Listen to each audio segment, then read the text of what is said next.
almost died jumping out of a moving lift because the Lyft driver was trying to kidnap me. So I work at the Clinton Outlets in Connecticut. If you live in Connecticut, you know the Clinton Outlets is exit 63. I live in New Haven, Connecticut, which is about 30-minute ride. When I got a female driver, I was so happy, y'all, so happy. And the crazy thing about it is Lyft had gave me a female driver, and then Lyft switched it and gave me another female driver because she was closer. Welcome back to the channel. If you're new here, welcome to the channel. And don't forget to show some love to this channel. Hey, listen guys, I do not know if this story is true. I do not know if this woman telling us the truth, right? There's a lot of story like this claiming that there's something happened to them, so they go and do a GoFundMe, and then people actually send them money.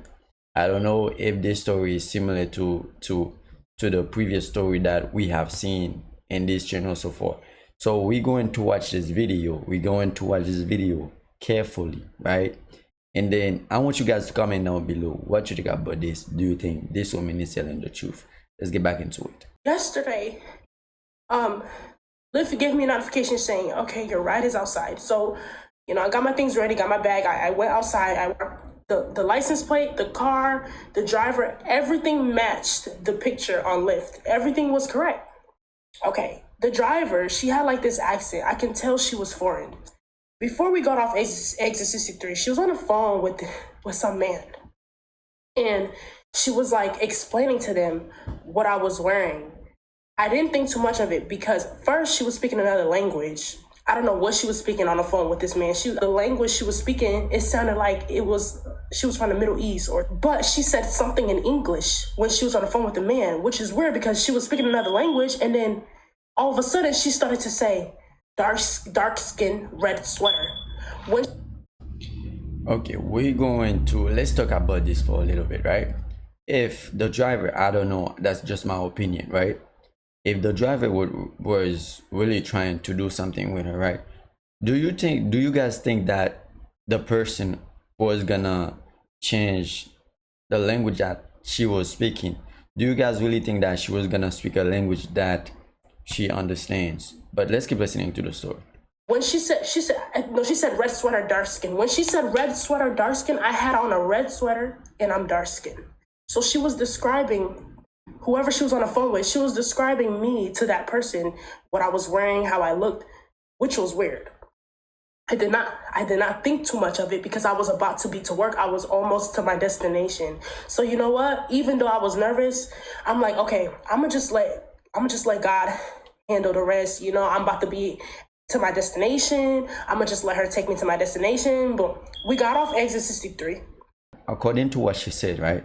She said she jumped out of the car, right? But now look at her face. Do you guys really think she jumped out of the car? Because if she did, I don't think that's how she would look, right? I do see something on her face, but I don't believe this. This can be makeup or something, but if you jump out of a car, I don't think that's how you would look. But let's keep listening to the story. I'm so sorry, y'all. I could not finish the video the other day. I was not right emotionally. I had a lot on my plate. The incident happened. That is why my face looks better. But the damage is already done. I'm not good. This is some bullshit. This cannot be real. So you are telling a story, right? You stop, and then 2 months later you come back and then saying you're going to finish the stories. After 2 months, what kind of story is this? Was that a book? Was that she was writing a book, and then she takes some time and then write a book, then come back telling us the story about the book? This doesn't make any kind of sense to me. So you are making a video telling us what had happened to you, and then you disappear for a whole 2 months, then you come back telling us you couldn't finish the story because of this. But let's keep listening. This is bullshit. The trauma is still there. Let me finish the story. Okay, so we got off exit 63. The Lyft driver, she had to turn left to get to my destination once you get off exit 63. The Lyft driver had her left turn signals on. Mind you, she had her left turn signals on. So even she knew she had to turn left. Even the GPS told her she had to turn left. Guess what she did? She ended the ride and got back on the highway. We were almost to my destination. She got back on the highway while I was still in the car. I'm like telling her, ma'am, you passed my destination. What are you doing? This lady did not say nothing. I'm like, girl, what are you doing?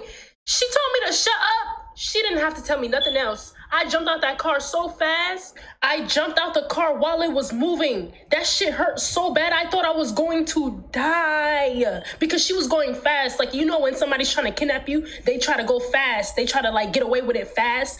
That's how fast she was going while I was jumping out the car.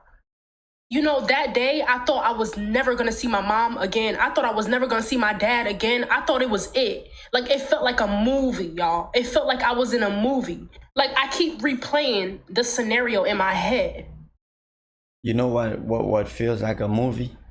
The story that she is telling us. So you're telling me after all these red flags, right? So you didn't have the common sense to call the cops. This doesn't make sense. Let's keep listening. When I jumped out the car, all I can remember is holding my head. I was bleeding out my head. I was bleeding in my other parts of the body, but it was mainly in my head. And I was holding my head while I was walking to the plaza because I needed to go somewhere where there was a lot of people, just in case she tried to come back and, you know. So I just walked to the plaza. It literally took me like 10 seconds. That's when I called the cop. Mind you, this incident happened a couple days before my birthday. I thought I wasn't gonna make it home to spend time with my family for my birthday. Like, I really thought that I was going to die. So this is the part that some people going to fall for, where she's saying this is the day before my birthday, right? A lot of people going to feel bad for her, right? And then they're going to send her some money. So she said she was bleeding on her head, right? How come the first time she was telling the story, but we saw that she has some kind of, we saw something on her face, right? But why didn't she show the part on her head where she was bleeding? This doesn't make sense to me, but let's keep listening. For my birthday. Like, I really thought that I was going to die. Tell me why, while I was walking to the plaza, it was so many cars out there, nobody stopped for me. Nobody asked me if I was okay. Luckily, I had the sense to call 911 myself. But what if I couldn't call 911? Who gonna call 911 for me? You see what I mean? If I see somebody just jumped out of the car, if I see somebody bleeding out their head, crying, walking to the plaza, I'm gonna stop the car and ask them if they're okay. Especially if it's a young girl like me. Clearly, I just went through hell. So the fact that none of the cars stopped for me, they was all looking, y'all. When the cops came, the paramedics came, I got in the ambulance and I was transported to Yale New Haven Hospital all the way from Clinton. Mind you, I didn't even realize I was losing my memory until the paramedics asked me what my age was. I couldn't answer. I didn't even know how old I was. That's how bad my memory was functioning. I think it's because I was going through so much trauma. So he asked me how old I was. I didn't even know. But then I remembered, wait. He asked me when my birthday was, and I'm like, wait, my birthday's coming up. June, so I said to him, June 25th, 2001. Like, I was so uncertain. I'm not gonna fall for this story. If she can prove that this had happened to her, then yeah, but this is not enough evidence where I should believe her. Let's say she jumped out of a car, right? She was bleeding. Do you guys really think nobody offered to help her? No one, not a single person. This is just crazy.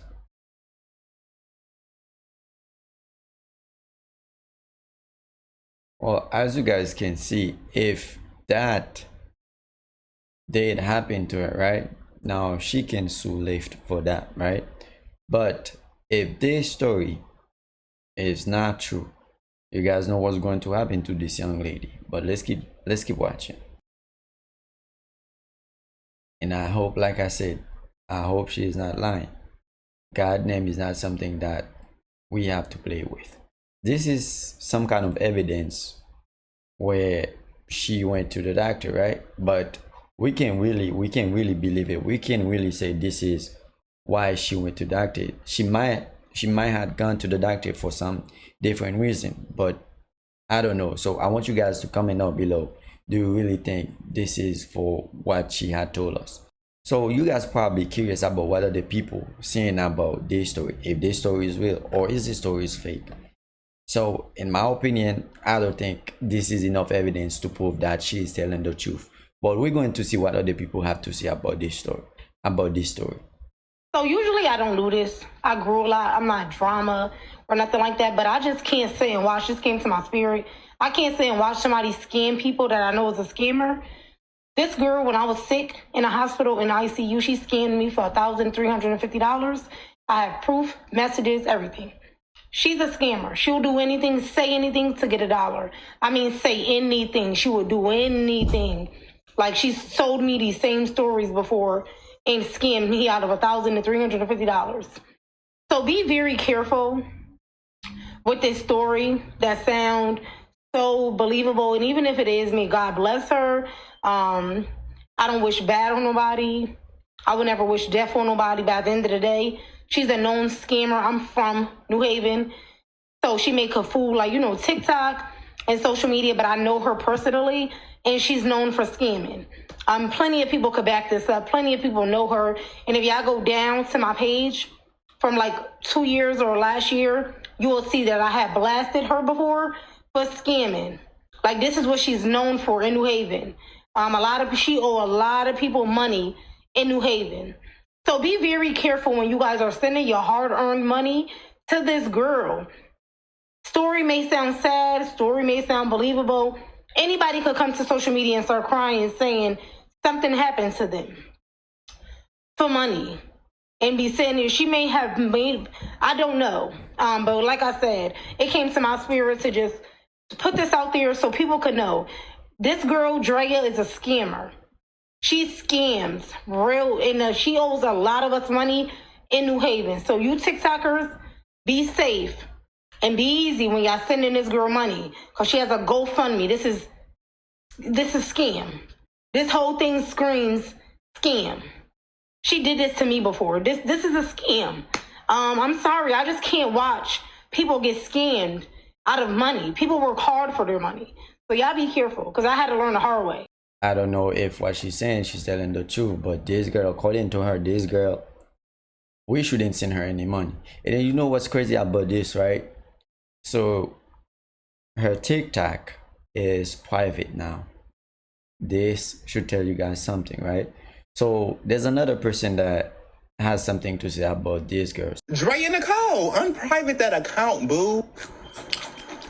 You got on here and told us that your Lyft driver tried to kidnap you. You had to jump out of a moving car onto moving traffic. Bitch, that ain't nothing light to play with. You got on here with them motherfucking bruises and scars just to get back on here 35 minutes later with no more bruises and scars.